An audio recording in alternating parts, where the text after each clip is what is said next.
Hello, my dear students. I hope you people are good and healthy. आशा है आप सब लोग अच्छे होंगे। तो बच्चों, आज हम अलंकारों की श्रेणी में सबसे पहला अलंकार जो ले रहे हैं वो है अनुप्रास अलंकार। तो इससे पहले मैंने अलंकार की परिभाषा तो बता ही दी थी, फिर भी एक बार हम देख लेते हैं। तो जो अलंकार का शाब्दिक अर्थ है आभूषण या सजावट। ये सभी लोग जानते हैं कि आभूषण जो स्त्रियां होती हैं खुद को बहुत खूबसूरत दिखाने के लिए पहनती हैं, अलंकृत करती हैं, सजाने के लिए पहनती हैं। उसी तरह से ये जो शब्द हैं या वर्ण हैं, कविता की पंक्तियों को सजाने के लिए, उसके काव्य के सौंदर्य को बढ़ाने के लिए उसका एक तत्व अलंकार है। और उन अलंकारों से हम कविता की पंक्तियों को सजाते हैं। यानी ये अलंकार वे तत्व हैं जो भाषा को सुंदर और प्रभावशाली बनाते हैं। तो ये शब्दालंकार और अर्थालंकार, शब्दालंकार आप 9th में पढ़ेंगे और अर्थालंकार आप 10th में पढ़ेंगे। शब्दा में 3 अनुप्रास, यमक और श्लेष, 3 अलंकार कक्षा 9 में आपको पढ़ने हैं, जिसमें पहला अलंकार हम लेंगे अनुप्रास अलंकार। अनुप्रास अलंकार की उत्पत्ति अनु और प्रास 2 शब्दों से हुई है। यहाँ अनु का अर्थ होता है बार बार तथा प्रास का अर्थ होता है वर्ण। वर्ण जो आप पढ़ते हैं आपने हिंदी के ग्रामर में, व्याकरण में, वर्ण, वही वर्ण जैसे आ, ई, क, ख, ग, घ आदि। अर्थात जब किसी वाक्य में कोई वर्ण बार बार प्रयोग में आता है अथवा किसी वर्ण की आवृत्ति वहाँ बार बार होती है तो वहाँ पर अनुप्रास अलंकार होता है। जैसे मान लीजिए क वर्ण है तो उसकी आवृत्ति कई बार हो, कविता में एक से अधिक बार हो। ख वर्ण है उसकी एक से अधिक बार हो, या कोई अ है, ई है, स्वर है या व्यंजन है।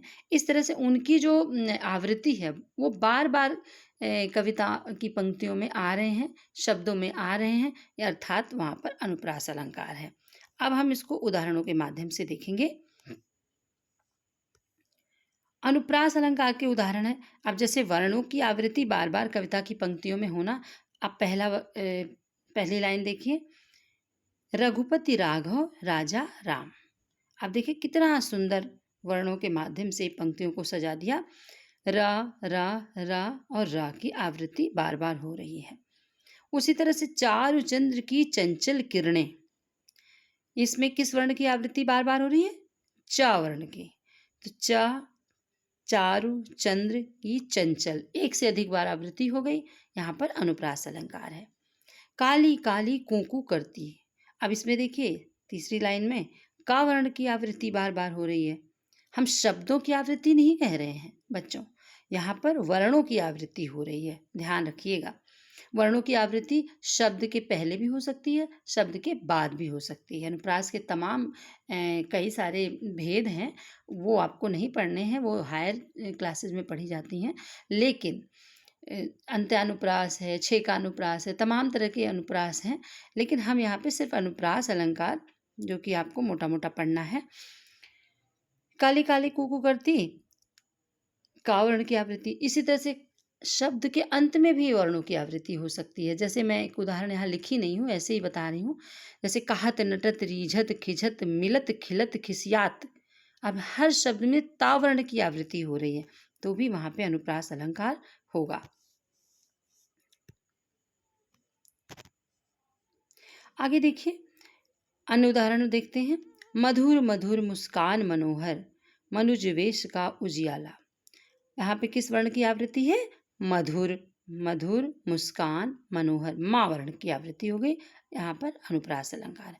उसी तरह से मुदित महीपति मंदिर आए, माँ वर्ण की फिर से आवृत्ति आ गई। फिर कल कानन कुंडल मोर पखा उर्पय वनमाल विराजती है, यहाँ पे इतनी छोटी की मात्रा होनी चाहिए, ठीक है।